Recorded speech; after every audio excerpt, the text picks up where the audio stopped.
was a quiet night in the Pocono Mountains, the kind of night where even the stars seemed at peace. Inside the Blooming Grove barracks, a few officers shared tired smiles, ready to end another long shift. But at 10:50 p.m., peace shattered like glass. A single crack of a rifle echoed through the dark. In an instant, a husband, a father, a protector of his community was gone. Corporal Brian Dixon would never go home again. And as his partner, Trooper Alex Douglas, fought for his life, a new kind of fear spread through Pennsylvania. The fear that someone out there was hunting those who protect us. This wasn't just an attack. It was a message, a challenge. And it came from a man who believed the woods would hide him forever. But no one can hide from truth. This is the story of the Blooming Grove ambush.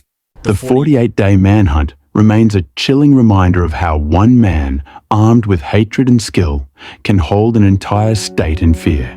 September 12, 2014. A quiet Friday night at the Pennsylvania State Police Barracks in Blooming Grove. Officers inside had no idea.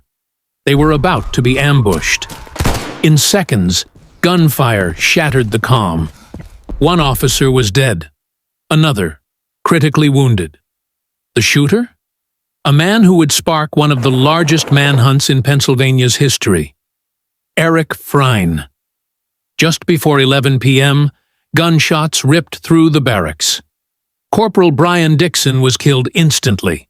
Trooper Alex Douglas was gravely injured. The shooter vanished into the night, leaving chaos behind. Investigators quickly realized this was no random act. It was a targeted attack on law enforcement. The suspect was 31-year-old Eric Frein, a self-proclaimed survivalist with deep resentment toward police. Frein idolized war, collected weapons, and lived in the woods. For him, the ambush was a calculated act. He disappeared into the dense Pocono Mountains using his military-style training to evade capture. What followed was a manhunt unlike anything Pennsylvania had seen. Hundreds of officers from local, state, and federal agencies scoured the forests. Helicopters circled overhead. Armored vehicles rolled through small mountain towns. Schools shut down. Residents were told to lock their doors. For 48 days, the Pocono Mountains lived in fear, as sightings and rumors spread daily. Searchers found campsites, food wrappers, even traces of blood. But Frein always seemed one step ahead.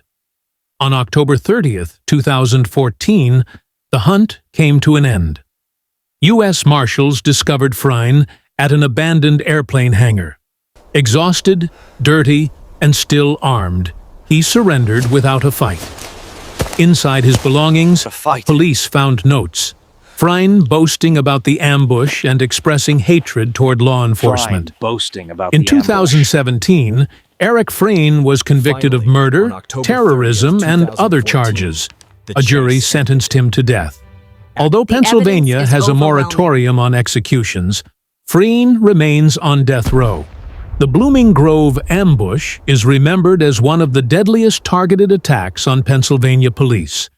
It reshaped how officers train for ambush situations, and it left a lasting scar on the tight-knit community. I can't believe For the families of Corporal Dixon and Trooper Douglas, the wounds will never fully heal.